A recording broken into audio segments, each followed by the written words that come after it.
মুসলমান ভাইরে আমার, তাহলে জাহান্নাম থেকে বেঁচে জান্নাতে যাওয়ার জন্য আমাকে আপনাকে ইসলাম পরিপূর্ণ জানতে হবে, ইসলাম পরিপূর্ণ বুঝতে হবে, ইসলাম পরিপূর্ণ মানতে হবে।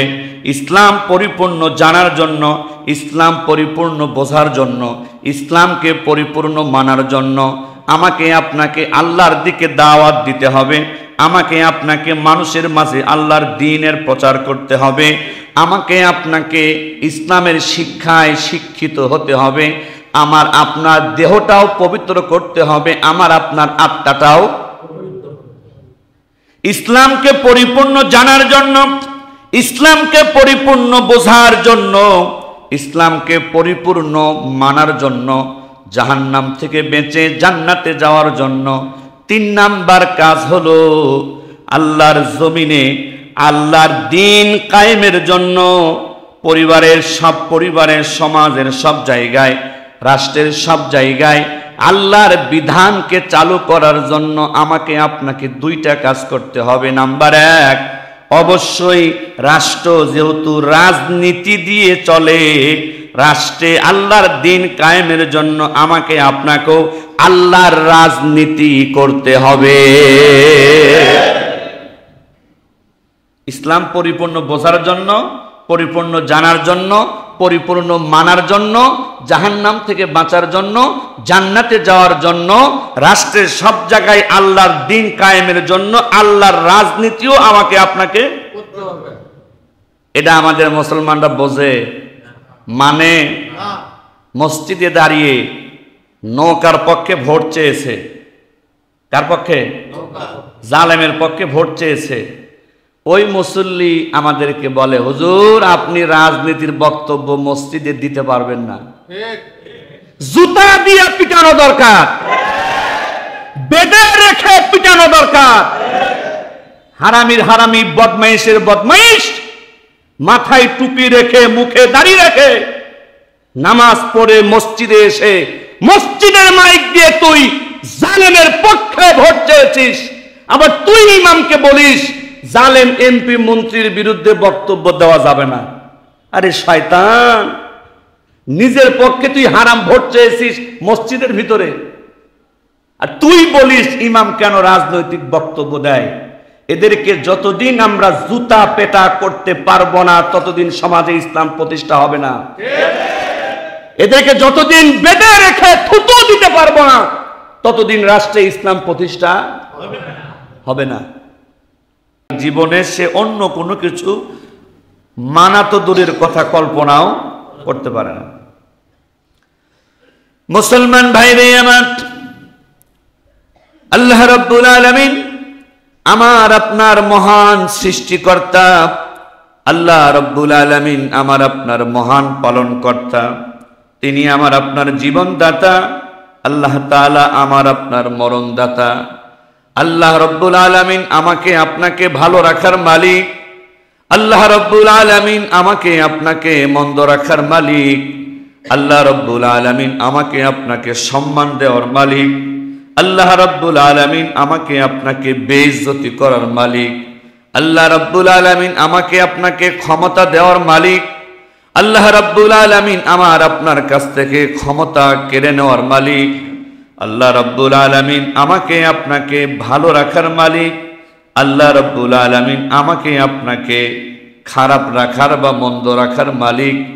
একজন ইমানদারের জীবনে, একজন মুসলমানের জীবনে একটা সেকেন্ডের জন্য আল্লাহর ক্ষমতা ছাড়া সে তার জীবনে আর কারো ক্ষমতা মানতে পারে না। 1 সেকেন্ডের জন্য ইমানদার তার জীবনে আল্লাহর ক্ষমতা ছাড়া আর কারো ক্ষমতা মেনে নিতে পারে না।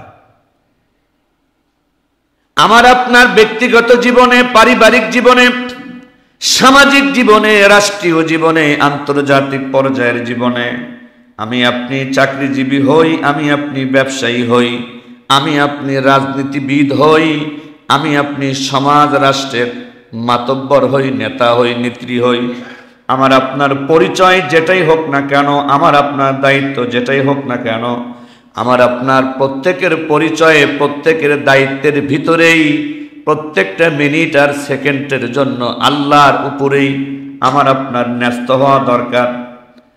আমি আপনি ব্যক্তিগত জীবনটাও আল্লাহর আইনের উপরে ছেড়ে দিতে হবে। আমার আপনার পারিবারিক জীবনটাও আল্লাহর আইনের উপরেই ছেড়ে দিতে হবে। আমার আপনার সামাজিক জীবনটাও আল্লাহর আইনের উপরে ছেড়ে দিতে হবে। আমার আপনার রাজনৈতিক জীবনটাও আল্লাহর আইনের উপরে ছেড়ে দিতে হবে।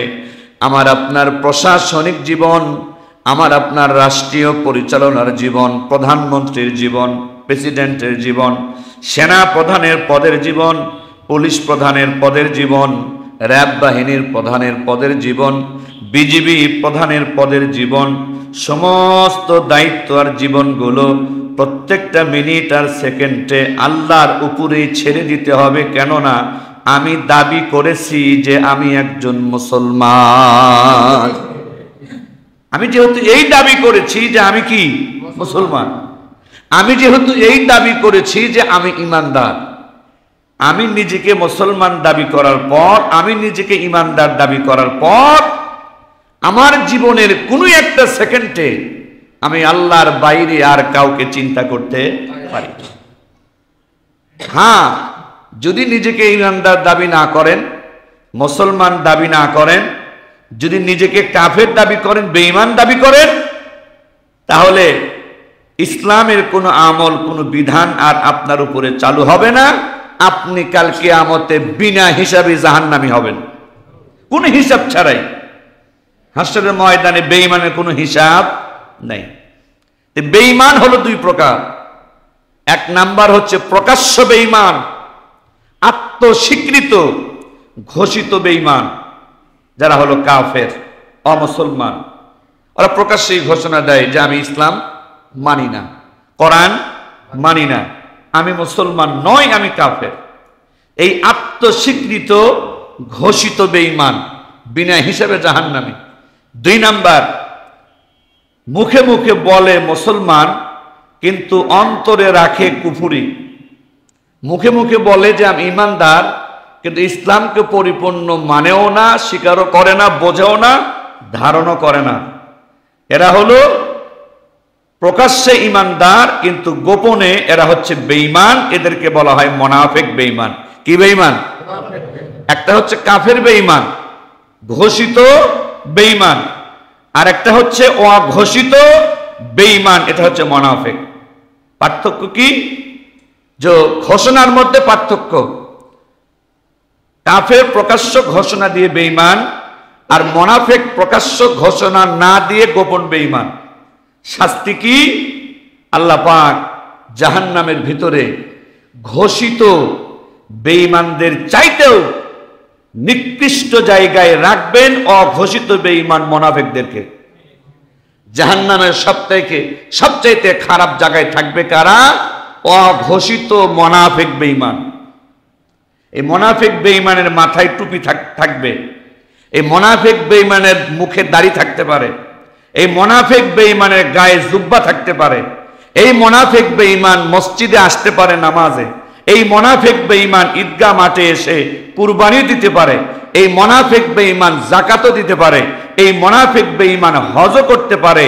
কিন্তু সমস্যা হলো এই মুনাফিক বেঈমান দাড়ি রাখলেও, টুপি পরলেও, জুব্বা পরলেও, হজ করলেও, যাকাত দিলেও এই মুনাফিক বেঈমান ইসলামকে পরিপূর্ণ বিশ্বাস করে না।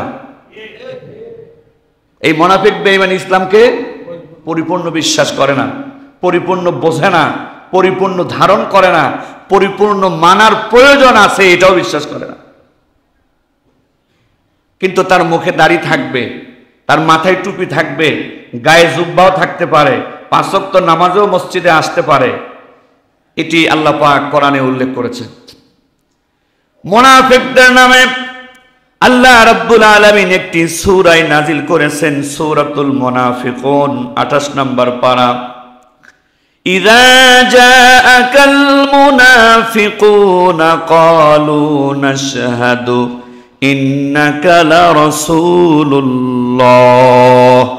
আল্লাহ রাব্বুল আলামিন বলেন, নবী আমার, দোস্ত আমার, আপনার কাছে যখন এই মুনাফিক লোকেরা আসে, এই মুনাফিকেরা আপনার কাছে এসে আপনার সামনে বলে অবশ্যই আপনি আল্লাহর রসুল, এটা ওরা স্বীকার করে বলে। মুনাফিকরা আপনার কাছে আসলে ওরা আপনাকে বলে অবশ্যই আপনি আল্লাহর রসুল, এই স্বীকার ওরা করে। আল্লাহু ইয়ালামু ইন্নাকা লারাসূলু, মুনাফিকরা বলুক আর না বলুক আমি আল্লাহ তো জানি যে আপনি আমার রসুল। আল্লাহু ইয়াশহাদু ইন্নাল মুনাফিকিনা লাকাযিবুন, মুনাফিকেরা আপনার কাছে এসে আপনাকে আমি আল্লাহর রসুল বলে স্বীকার করে, আর আমি আল্লাহ বলছি, আমি সাক্ষী দিচ্ছি ওই মুনাফিকরা হলো মিথ্যাবাদী। আল্লাহ বলছেন যে ওরা আপনার সামনে এসে আপনাকে কি বলে? আল্লাহ রসুল বলে। এটা বলার পরও আমি আল্লাহ বলছি ওরা কি? মিথ্যাবাদী। ওরা কি? মিথ্যাবাদী। চিন্তা করছেন?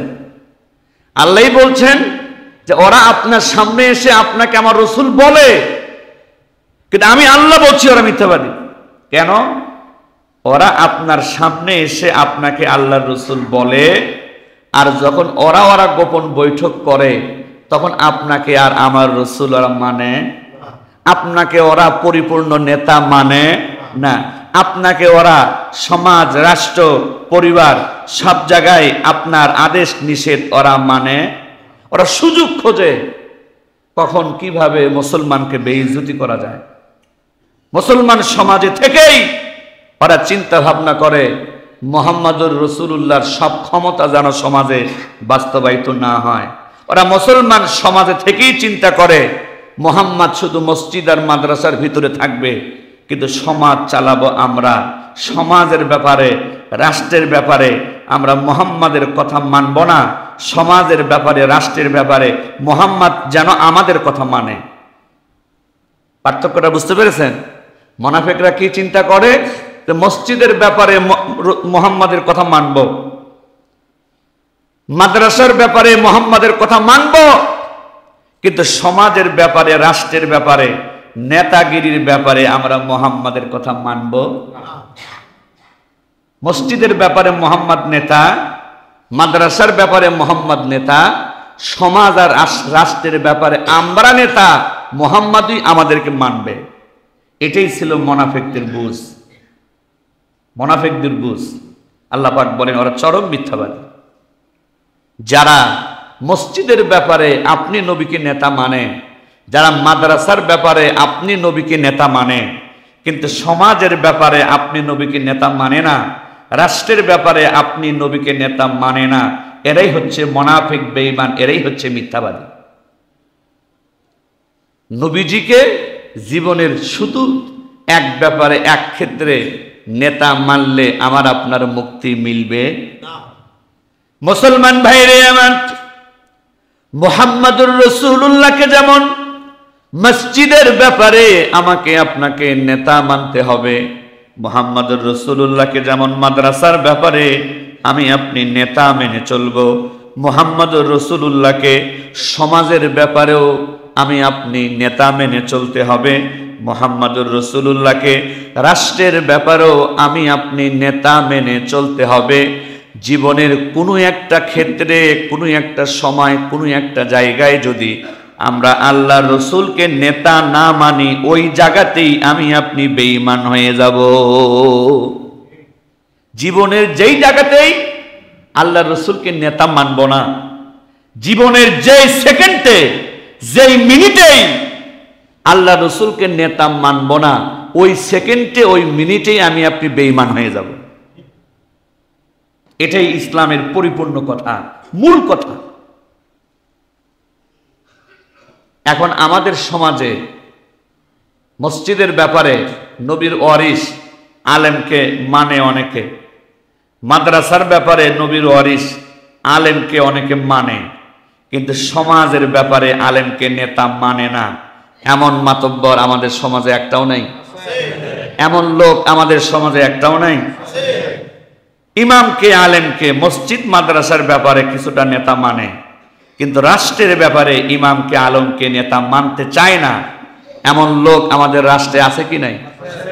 এইগুলাই হচ্ছে মুসলমান সমাজের মুনাফিক, বেঈমান। এদের মুখে দাড়িও থাকতে পারে, মাথায় টুপিও থাকতে পারে, এরা মসজিদেও আসতে পারে, জুমার দিনে ঈদের নামাজের সামনের কাতারে এরা বসতে পারে, কিন্তু এরা আসলে ইসলামকে পরিপূর্ণ গ্রহণ করে নাই, পরিপূর্ণ বোঝে নাই, পরিপূর্ণ মানেও না।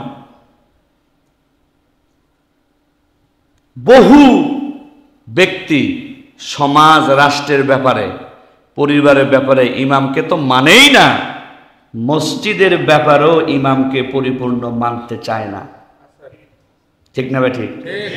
মসজিদের ব্যাপারেও ইমামকে, আলেমকে পরিপূর্ণ মানতে, হুজুর আমরা আপনাকে বেতন দিয়ে রাখছি, আমরা যতই আকাম কুকাম করি আমাদের মাতব্বরদের অন্যায়ের বিরুদ্ধে মসজিদেও আপনার বয়ান দেওয়া কি এরকম বলার লোক নাই? আমরা আপনাকে বেতন দিয়ে রেখেছি, আমরা যতই অন্যায় করি আমাদের মাতব্বরদের অন্যায়ের বিরুদ্ধে মসজিদে আপনাকে বয়ান দেওয়া যাবে না। এই লোকগুলো মসজিদের ব্যাপারেও ইমামকে নেতা মানে না। মাদ্রাসায় আপনাকে বেতন দিয়ে আমরা রেখেছি, মাদ্রাসার ব্যাপারেও আপনার সব কথা আমরা মানতে পারবো না, এটা আমরা বলবো আপনি মানবেন, ওইটা আমরা বলবো আপনি মানবেন। মাদ্রাসার ব্যাপারেও বহু মুসলমান পরিচয়ী লোক ইমামকে, আলেমকে পরিপূর্ণ মানতে চায় না। এরা মাদ্রাসার ব্যাপারেও এরা বেঈমান, মসজিদের ব্যাপারেও এরা বেঈমান। আল্লাহ রাব্বুল আলামিন কোরআনের মধ্যে বলেন, ومن أظلم ممن منع مساجد الله أن يذكر فيها اسمه وسعى في خرابها। আল্লাহ পাক বলেন, ওই ব্যক্তির চাইতে বড় জালেম আর কে হতে পারে, যেই ব্যক্তি আমি আল্লাহর মসজিদে আমার কথা বলতে বাধা দেয়। ওই ব্যক্তির চাইতে বড় জালেম আর কে হতে পারে, যেই লোকটা আমি আল্লাহর মসজিদও আমার কথা বলতে বাধা দেয়। আল্লাহ পাক জানেন যে মসজিদও আল্লাহর কথা বলতে বাধা দেওয়ার মতো লোক থাকবে। এদেরকে আল্লাহ পাক নামাজিও বলেন নাই, এদেরকে আল্লাহ পাক ইমানদারও বলেন নাই, এদেরকে আল্লাহ পাক পরিচয় দিয়েছেন বড় জালেম হিসাবে। কি হিসাবে পরিচয় দিয়েছেন? আমাদের সমাজে মনে হয় নাই, আমাদের মসজিদে নাই। এমনও দেখা যায় বিভিন্ন জায়গায় তো আমরা থাকি, গ্রাম এলাকার মসজিদে ইমামতি করেছি, শহর এলাকার মসজিদে ইমামতি করেছি, গ্রাম এলাকাতেও মাদ্রাসা চালিয়েছি, শহরের এলাকাতেও মাদ্রাসা চালিয়েছি। ভিতরগত বিষয় এত মারাত্মক হয়, আমরা সব কথা আপনাদেরকে খুলে বলতে পারি না। ধৈর্য ধারণ করি আল্লাহর দ্বীনের জন্য, ধৈর্য ধারণ করি বড় ধরনের ফিতনা ফাসাদ ক্ষতি থেকে দ্বীনকে রক্ষার জন্য। এমনও হয় 5 বছরে ইমাম, আলেম কোনো একজন মাতব্বরকে 5 বছরে 500 বার সালাম দিয়েছে, অথচ ওই মাতব্বর ওই ইমামকে 5 বছরে 5 বার সালাম দিছে বলেও মনে হয় না। ইমামকে মানা তো দূরের কথা, ইমামকে সালামটা দিয়েও সম্মান করতে রাজি। এটা আমাদের চোখের সামনে দেখা, বাস্তবতার সামনে দেখা। অনেকে ইমামদের আরাম নিয়ে কথা বলে, ইমাম তো খুব আরামে আছে, আমাদের ইমাম অনেক বেতন পায়, অনেক ভালো আছে, খুব ভালো মন্দ খায়, আমাদের ইমাম দামি পোশাক আশাক পরে। ভাই তুমি ইমামের পোশাকের দিকে তাকাইছো, তুমি ইমামের বাসা বাড়ির দিকে তাকাইছো, ইমামের গাড়ির দিকে তাকাইছো, কিন্তু ইমামের হৃদয়ের কলিজার কষ্ট আর আঘাতটার দিকে কখনো তুমি তাকাও নাই।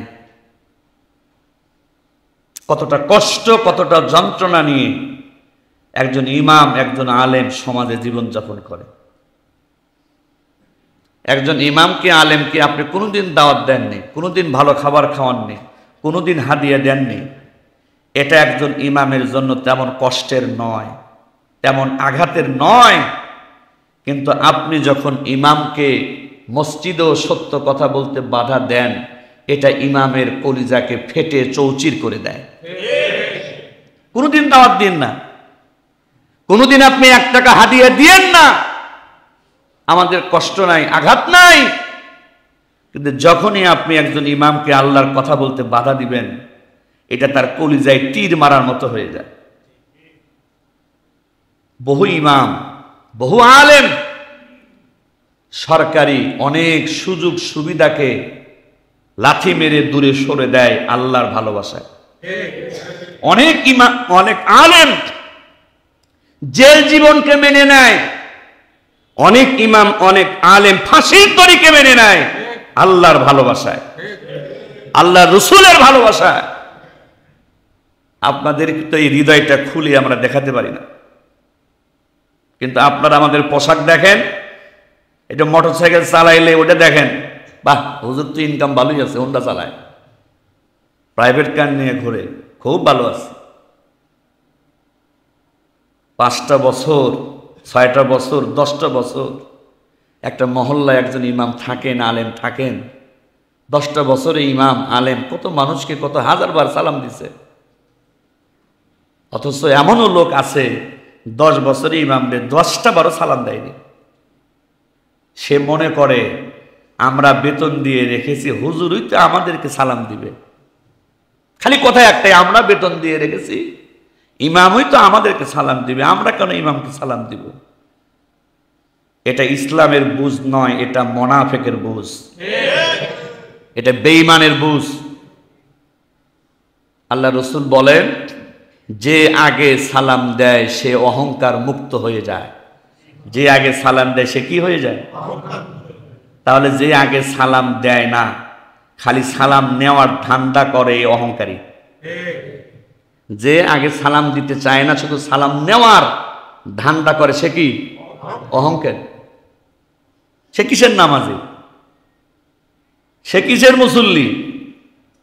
আগে সালাম দেওয়াকে যে পছন্দ করে না সে অহংকারী। লা ইয়াদখুলুল জান্নাতা মান কানা ফি কলবিহি মিসকালু যাররাতিন মিন কিবরিন। ওই ব্যক্তি আল্লাহর জান্নাতে প্রবেশ করবে না যেই ব্যক্তির অন্তরে সরিষার দানা পরিমাণ এত ছোট অহংকারও থাকে, ওই ব্যক্তি আল্লাহর জান্নাতে প্রবেশ। তাহলে এবার বোঝেন অবস্থাটা কি? আপনি যে মনে করেন সালাম খালি হুজুরে দিবে, কেন? আপনি হুজুরে বেতন দেন। আপনি খালি মনে করেন ইমামই আপনারে সালাম দিবে, আপনার এই মনে করাটা অহংকারের পরিচয় এবং জাহান্নামে যাওয়ার লক্ষণ। আপনি যতই মসজিদে টাকা দেন, মাদ্রাসায় টাকা দেন, আপনার অন্তরটা নাপাক, অন্তরটা অপবিত্র। কথা কান ঠিক কিনা? তো এই কথাগুলো জেনে বুঝে আমলকে ঠিক করা, অন্তরকে পরিষ্কার করা, এটা আমাদের জন্য খারাপ না ভালো? এই কথাগুলো জেনে বুঝে অন্তরকে পরিষ্কার করা, আমলকে সুন্দর করা আমার আপনার জান্নাতে যাওয়ার লক্ষণ না জাহান্নামে যাওয়ার লক্ষণ? জান্নাত চাই না কে? ঘুষখোরটাও তো জান্নাত চায়, সুদখোরটাও তো জান্নাত চায়, মদখোরটাও তো জান্নাত চায়, লুচ্চাটাও তো জান্নাত চায়। আমি, আপনি, ইমাম, আলেম, এরাও তো আপনার জান্নাতেই নিতে চায়। শত্রু হিসাবে দেখেন কেন? আপনি মদখোর জান্নাত চান, আপনার ইমাম আপনার জন্য জান্নাত চায়। আপনি সুদখোর জান্নাত চান, আপনার ইমাম আপনার জন্য জান্নাত চায়। আপনি লুচ্চা জান্নাত চান, আপনার ইমাম আপনার জন্য জান্নাত চায়। কিন্তু জান্নাত চাওয়াটা তো আল্লাহর নিয়মে হতে হবে, শয়তানের নিয়মে তো জান্নাত চাইলে হবে না। আল্লাহর নিয়মই আপনাকে জান্নাত চাইতে হবে, শয়তানের নিয়মে নয়। মানে ইসলামে যে কত কথা, কোরআনে যে কত কথা, হাদিসে যে কত কথা, এবং কথাগুলো যে কত যুক্তিসঙ্গত, ব্যাখ্যা বিশ্লেষণ পড়লে, সময় দিলে, গবেষণা করলে বুঝে আসে ইসলামের কথাগুলো এত পরিষ্কার, ইসলামের কথাগুলো এত উন্নত, এত উঁচু মানের, ইসলামের কথাগুলো এত যুক্তিসঙ্গত, এত ন্যায় ভিত্তিক। ধনী বা গরিব, কালো বা ফর্সা, সরকারি দল বা বিরোধী দল, লা ইকাল্লিফুল্লাহু নাফসান ইল্লা বুসআহা। আল্লাহ তাআলা বলেন, কারো ব্যাপারে আমি আল্লাহ এক চুল পরিমাণ জুলুম করি না। মুসলমান ভাইরে আমার, এই ইসলামকে পরিপূর্ণ জানার ক্ষেত্রে, ইসলামকে পরিপূর্ণ বোঝার ক্ষেত্রে ইসলামকে পরিপূর্ণ মানার ক্ষেত্রে আমার আপনার জীবনে তিনটা বিষয় অত্যন্ত জরুরি। জোরে কোন কয় বিষয়? কেন জরুরি?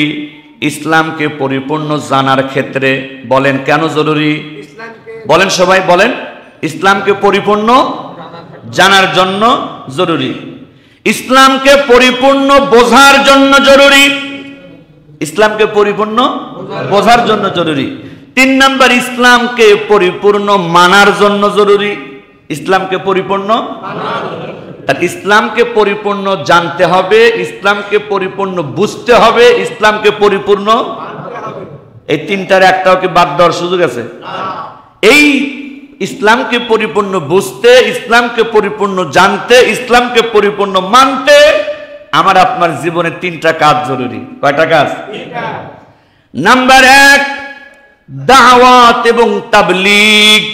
প্রত্যেকটা মানুষের জীবনে, ইমানদারের জীবনে দাওয়াত এবং তাবলীগ দরকার। দাওয়াত বলা হয় মানুষকে আল্লাহর দিকে ডাকা। প্রত্যেক ইমানদারকে অবশ্যই মানুষকে কার দিকে ডাকতে হবে? আল্লাহর দিকে।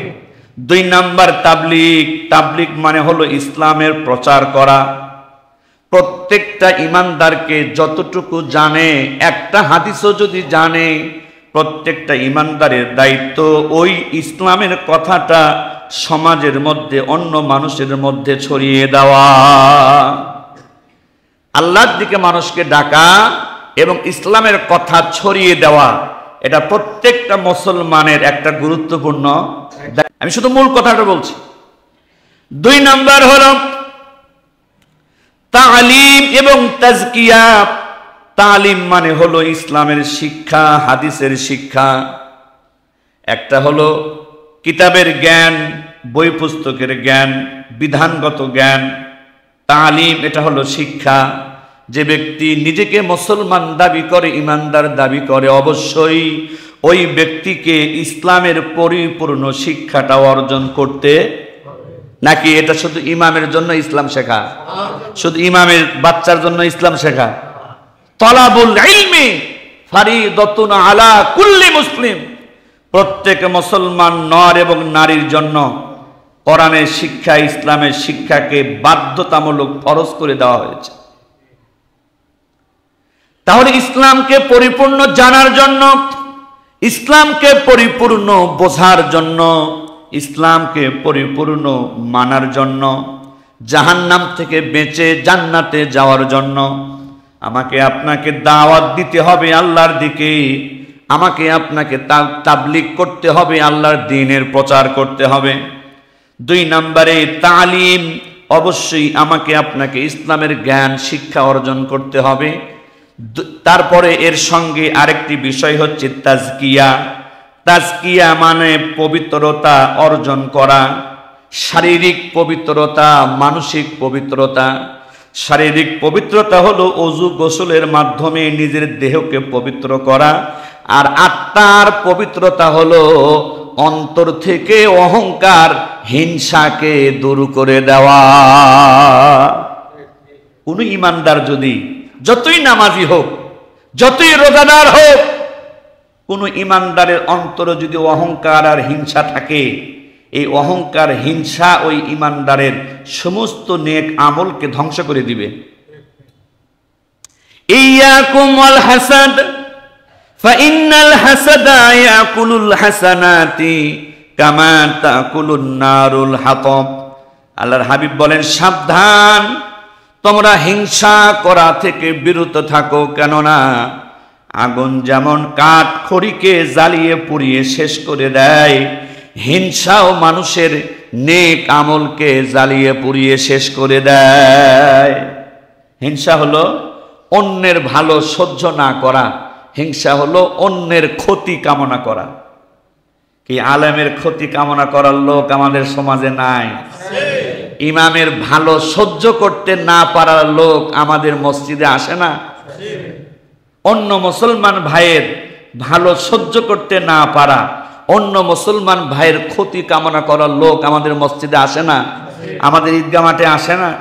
আল্লাহর হাবিব বলেন, সাবধান, আগুন যেমন কাঠ খড়িকে জ্বালিয়ে পুড়িয়ে শেষ করে দেয়, হিংসাও সমস্ত নেক আমলকে জ্বালিয়ে পুড়িয়ে হাসরের ময়দানে নামাজি ব্যক্তি দাঁড়িয়ে যাবে, রোজাদার ব্যক্তি, হজকারী ব্যক্তি, যাকাতদাতা ব্যক্তি, দাড়িওয়ালা ব্যক্তি, টুপিওয়ালা ব্যক্তি, জুব্বা পরা ব্যক্তি হাসরের ময়দানে দাঁড়িয়ে যাবে। আমলনামা তার হাতে দেওয়া হবে। আমলনামা হাতে নেওয়ার পর ওই নামাজি, রোজাদার, হজকারী ব্যক্তি দেখবে তার আমলনামার মধ্যে নামাজ, রোজা, হজ, যাকাতের একটাও নেকি নাই। লোকটা অবাক হবে না? আশ্চর্য হবে না? কই কি রে, এটা কি আমার আমলনামা? ও ফেরেশতা, এটা কার আমলনামা? তোমার নামই তো লেখা আছে। না না, আমার আমলনামায় তো নামাজ পড়েছি আমি, কই নামাজ কই? আমি তো রোজা রেখেছি, রোজা কই? আমি তো যাকাত দিয়েছি, যাকাত কই? ফেরেশতারা বলবে, হ্যাঁ তুমি নামাজের কারণে নেকি পাইছিলা, রোজার কারণে তুমি নেকি পাইছিলা, হজের কারণে তুমি নেকি পাইছিলা। আল্লাহ রসুল বলেছিলেন হিংসা নেকিকে ধ্বংস করে দেয়। তুমি নামাজিও ছিলা, রোজাদারও ছিলা, তুমি হিংসুকও ছিলা। তোমার হিংসা তোমার নামাজ, রোজার সব নেকি খেয়ে শেষ করে দিয়েছে। কল্পনা করতে পারেন? কল্পনা করতে পারেন? আপনি আর একজনের ক্ষতি কামনা করে নিজে ভালো থাকবেন, এই শক্তি আপনি কোথায় পান? এই বুঝ আপনি কোথায় পান? আপনি ইমামের খারাপ কামনা করে, আপনি আলেমের খারাপ কামনা করে, আপনি আর একজন মুসলমানের খারাপ কামনা করে আপনি ভালো থাকবেন, এই শয়তানি বুদ্ধি আপনাকে কে দিয়েছে? এই বুদ্ধিটা শয়তানি বুদ্ধি, যে আমি যতই অহংকার করি, আমি যতই হিংসা করি, আমি নামাজ রোজা দিয়ে বেঁচে যাব, এই বুদ্ধি কার বুদ্ধি? শয়তানের বুদ্ধি। আপনাকে যেমন নামাজি হতে হবে, রোজাদারও হতে হবে, আপনাকে অহংকারও ছাড়তে হবে, হিংসাও কোনো বাদ দেওয়ার কোনো সুযোগ নেই। ইসলামকে আপনি ল্যাংড়া বানাতে পারবেন না, ইসলামকে লুলা বানাতে পারবেন না, ইসলামকে আপনি অন্ধ ঠসা বানাতে এই সুযোগ নাই। মুসলমান ভাইরে আমার, তাহলে জাহান্নাম থেকে বেঁচে জান্নাতে যাওয়ার জন্য আমাকে আপনাকে ইসলাম পরিপূর্ণ জানতে হবে, ইসলাম পরিপূর্ণ বুঝতে হবে, ইসলাম পরিপূর্ণ মানতে হবে। ইসলাম পরিপূর্ণ জানার জন্য, ইসলাম পরিপূর্ণ বোঝার জন্য, ইসলামকে পরিপূর্ণ মানার জন্য আমাকে আপনাকে আল্লাহর দিকে দাওয়াত দিতে হবে, আমাকে আপনাকে মানুষের মাঝে আল্লাহর দ্বীনের প্রচার করতে হবে, আমাকে আপনাকে ইসলামের শিক্ষায় শিক্ষিত হতে হবে, আমার আপনার দেহটাও পবিত্র করতে হবে, আমার আপনার আত্মাটাও। ইসলামকে পরিপূর্ণ জানার জন্য, ইসলামকে পরিপূর্ণ বোঝার জন্য, ইসলামকে পরিপূর্ণ মানার জন্য, জাহান্নাম থেকে বেঁচে জান্নাতে যাওয়ার জন্য 3 নাম্বার কাজ হলো আল্লাহর জমিনে আল্লাহর দ্বীন কায়েমের জন্য পরিবারের, সমাজের সব জায়গায়, রাষ্ট্রের সব জায়গায় আল্লাহর বিধানকে চালু করার জন্য আমাকে আপনাকে 2টা কাজ করতে হবে। নাম্বার 1, অবশ্যই রাষ্ট্র যেহেতু রাজনীতি দিয়ে চলে, রাষ্ট্রে আল্লাহর দ্বীন কায়েমের জন্য আমাকে আপনাকেও আল্লাহর রাজনীতি করতে হবে। ইসলাম পরিপূর্ণ বোঝার জন্য, পরিপূর্ণ জানার জন্য, পরিপূর্ণ মানার জন্য, জাহান্নাম থেকে বাঁচার জন্য, জান্নাতে যাওয়ার জন্য, রাষ্ট্রের সব জায়গায় আল্লাহর দ্বীন কায়েমের জন্য আল্লাহর রাজনীতিও আমাকে আপনাকে করতে হবে। এটা আমাদের মুসলমানরা বোঝে, মানে মসজিদে দাঁড়িয়ে নৌকার পক্ষে ভোট চেয়েছে, কার পক্ষে? জালেমের পক্ষে ভোট চেয়েছে। ওই মুসল্লি আমাদেরকে বলে, হুজুর আপনি রাজনীতির বক্তব্য মসজিদে দিতে পারবেন না, জুতা দিয়ে পিটানো দরকার, বেঁধে রেখে পিটানো দরকার। হারামির হারামি, বদমাইশের বদমাইশ, মাথায় টুপি রেখে, মুখে দাড়ি রেখে নামাজ পড়ে মসজিদে এসে মসজিদের মাইক দিয়ে তুই জালেমের পক্ষে ভোট চেয়েছিস, আবার তুই ইমামকে বলিস জালেম এমপি মন্ত্রীর বিরুদ্ধে বক্তব্য দেওয়া যাবে না। আরে শয়তান, নিজের পক্ষে তুই হারাম ভোট চেয়েছিস মসজিদের ভিতরে, আর তুই বলিস ইমাম কেন রাজনৈতিক বক্তব্য দেয়। এদেরকে যতদিন আমরা জুতা পেটা করতে পারবো না ততদিন সমাজে ইসলাম প্রতিষ্ঠা হবে না। এদেরকে যতদিন বেঁধে রেখে থুতু দিতে পারবো না ততদিন রাষ্ট্রে ইসলাম প্রতিষ্ঠা হবে না। তাহলে আল্লাহর দ্বীন কায়েমের জন্য আল্লাহর রাজনীতি করার দরকার আছে কি নাই? এই বিধান কি ইমাম দিয়েছে না আল্লাহ নিজে দিয়েছে? নবী করিম সাল্লাল্লাহু আলাইহি ওয়াসাল্লাম বলেন, কানাত বানু ইসরাঈলা তাসুসুহুমুল আম্বিয়া ওয়া কুল্লামা হালাকা নাবিয়্যুন খালাফাহু নাবিয়্যা ওয়া ইন্নাহু লা নাবিয়্যা বা'দি ওয়া সায়াকুনু খুলাফাউ ফায়াকসুরুনা। আল্লাহর হাবিব বলেন, আগের যুগে অন্য যে উম্মত ছিল, মুসা নবী, ঈসা নবী, অন্য নবীদের বেলায় নবীরাই মানুষকে ধর্মের নেতাগিরিও করত, নবীরাই মানুষকে রাজনৈতিক নেতাগিরিও করত। হযরত দাউদ আলাইহিস সালাম বাদশা ছিলেন কিনা? হযরত ইউসুফ আলাইহিস সালাম প্রধানমন্ত্রী ছিলেন কিনা? হযরত সুলাইমান আলাইহিস সালাম সারা পৃথিবীর সব মানুষের, সকল জিন জাতির নবীজি এটাই বলতেছেন। নবীরা খালি মসজিদ মাদ্রাসা চালানোর জন্য আসে না, আগের নবীগণ তারাই ধর্মের নেতা ছিলেন, তারাই উম্মতের রাজনৈতিক নেতাও, রাষ্ট্রের নেতাও ছিলেন। এক নবী চলে গেলে আল্লাহ পাক আর এক নবী পাঠিয়ে সেই দায়িত্ব পালন করিয়েছেন। কিন্তু আমি মুহাম্মদুর রাসূলুল্লাহ হলাম শেষ নবী, আমার পরে দুনিয়াতে নবী হিসেবে কেউ আসবে না। আজকে আমি নবী মসজিদের নেতা, আমি নবী মাদ্রাসার নেতা, আমি নবী যুদ্ধের ময়দানের প্রধান সেনাপতি, আমি নবী প্রধান বিচারপতি, আমি নবী প্রধান রাষ্ট্রপতি। নবীজি এই কাজগুলো করছেন কিনা? মক্কা মদিনার রাষ্ট্রের রাষ্ট্রপতি কে ছিলেন? মুহাম্মাদুর রাসূলুল্লাহ। তো এই মুহাম্মাদুর রাসূলুল্লাহ বলেন, আগের নবীরাও এগুলো করেছে, ধর্মের নেতাগিরিও করেছে, রাষ্ট্রের নেতাগিরিও। আমি নবীও ধর্মের নেতাগিরিও করেছি, রাষ্ট্রের নেতাগিরিও। তা আগে নবী গেলে আল্লাহর নবী দিতেন, কিন্তু আমি শেষ নবী, আমার পরে আল্লাহর নবী দিবেন না। তখন নবীজি কি বলছেন জানেন? হ্যাঁ, আমার পরে নবী আসবে না, কিন্তু আমার পরে এই জমিনে আল্লাহর দ্বীন কায়েমের অনেক খলিফা তৈরি হবে। কি তৈরি হবে? খলিফা মানে হলো আল্লাহর দ্বীনের প্রতিনিধি। খলিফা মানে কি? আল্লাহর দ্বীনের প্রতিনিধি, আল্লাহর রাসূলের প্রতিনিধি। কোন মূর্খ মানুষ যে কোরআন পড়ে নাই, হাদিস পড়ে নাই, এই মূর্খ ব্যক্তি আল্লাহর দ্বীনের প্রতিনিধি হবে? আল্লাহর দ্বীনের খলিফা হবে? তাহলে এখান থেকে বোঝা যায় খলিফা হবে, আল্লাহর দ্বীনের নেতা হবে নবীর ওয়ারিস আলেমগণ। কারা হবে? এই জন্যই বেঈমানেরা এবং মুনাফিক বেঈমানেরা আলেমদেরকে দেখতে পারে না। ওরা জানে আলেমদেরকে মানলেই আমাদের নেতাগিরি আর সমাজে থাকবে না, আলেমদেরকে মানলেই রাষ্ট্রে আমাদের লুচ্চাগিরি আর থাকবে, আলেমদেরকে নেতা মানলেই রাষ্ট্রে আমরা বড় বড় বোতল খেতে পারবো না, ইমামদেরকে নেতা মানলেই আমরা দেশের টাকা বিদেশে পাচার। এই জন্য বহু সুদখোর, বহু ঘুষখোর, বহু দুর্নীতিবাজ, বহু লুচ্চা, বহু অহংকারী, বহু হিংসক ইমাম আলেমের নেতৃত্ব মানতে পারে না শয়তানি বুদ্ধির কারণে। তাহলে ইসলামকে পরিপূর্ণ জানার দরকার আছে কি নাই? ইসলামকে পরিপূর্ণ বোঝার দরকার আছে কি নাই? ইসলামকে পরিপূর্ণ শিক্ষার দরকার আছে কি নাই? জাহান্নাম থেকে বাঁচার জন্য, জান্নাতে যাওয়ার জন্য, ইহকালেও ভালো থাকার জন্য, পরকালেও ভালো থাকার জন্য।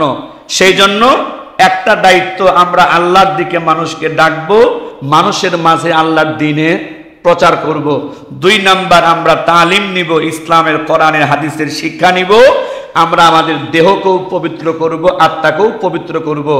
নাম্বার 3, রাষ্ট্রের সকল জায়গায় আল্লাহর বিধান কায়েমের জন্য আমরা আল্লাহর রাজনীতি করব। রাষ্ট্রের সকল জায়গায় আল্লাহর দ্বীন চালু করার জন্য যদি প্রয়োজন হয় জীবন বাজি রেখে জিহাদের ময়দানেও দাঁড়িয়ে যাব।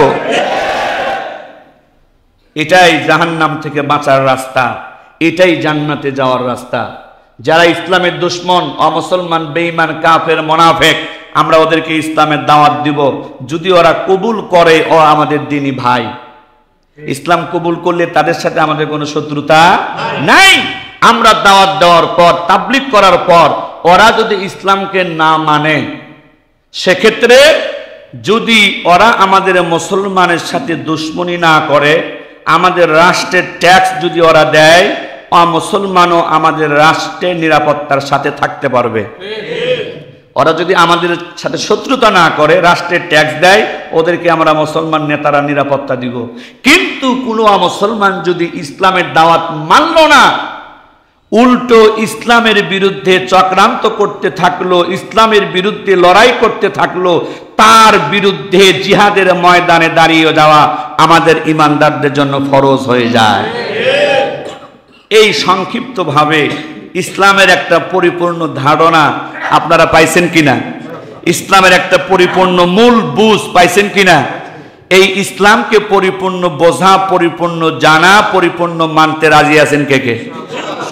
দুই হাত দেখতে চাই। ইসলামকে পরিপূর্ণ বুঝতে চান, মানতে চান, ইসলামকে পরিপূর্ণ শিখতে চান। ব্যক্তিগত জীবন, পারিবারিক জীবন, সামাজিক জীবন, রাষ্ট্রীয় জীবন, ইসলামকে আমরা পরিপূর্ণ মানতে চাই। সবাই একমত তো ইনশাআল্লাহ? হাত নামান। তাহলে এবার যারা ইসলামের সাথে দুশ্মনী করে, কাফের নামে হোক, মুনাফিক নামে হোক, ইসলামের এই দুশ্মনদেরকে আমরা দাওয়াত দিব, না মানলে প্রয়োজনে জুতা পেটা করব। কথা কি বুঝতে পেরেছেন ইনশাআল্লাহ? এমনও সময় আসবে কখনো ইমামরা, আলেমরা অপরাধের কথা বলবে, অপরাধ, এটা অন্যায়, এটা অন্যায়। কখনো প্রয়োজন হলে ইমামরা, আলেমরা বলবে এইটা ইসলামের দুশ্মন। কখনো ইমাম, আলেম বলবে ওইটা ইসলামের শত্রু, ওটাকে ঠিক করতে হবে। বলার প্রয়োজন হবে কিনা? আল্লাহ পাক নাম ধরে ধরে জালেম বাদশাহ ফেরাউনের বিরুদ্ধে কোরআনে বক্তব্য দিয়েছেন। আলেমরাও প্রয়োজনে নাম ধরে ধরে জালেম বাদশার বিরুদ্ধে বক্তব্য দিবে। আল্লাহ পাক কোরআনে নাম ধরে ধরে জালেম মন্ত্রী হামান কারুনের বিরুদ্ধে বক্তব্য দিয়েছেন। ইমাম প্রয়োজন হলে, আলেম প্রয়োজন হলে, জালেম মন্ত্রী, জালেম এমপি, জালেম মাতব্বরের নাম ধরে তার বিরুদ্ধে বক্তব্য দিবেন। এটাই আল্লাহর দেওয়া দায়িত্ব। কথা বলি ঠিক কিনা? নাম ধরে ধরে জালেমদের বিরুদ্ধে বক্তব্য দিলে আপনারা আলেমের পাশে থাকতে রাজি আছেন তো ইনশাআল্লাহ? আমার ভয়ে পালায়া যাবেন না তো? আল্লাহর ইসলাম কোনো একজন ব্যক্তির উপরে নির্ভর করে না। আল্লাহ পাক আমাদের সকলকে পরিপূর্ণ ইসলাম জানার, পরিপূর্ণ ইসলাম বোঝার, পরিপূর্ণ ইসলাম মানার তৌফিক দিন। সকলে বলি আমিন। ওয়া আখিরু দাওয়ানা আনিল হামদুলিল্লাহি রাব্বিল আলামিন।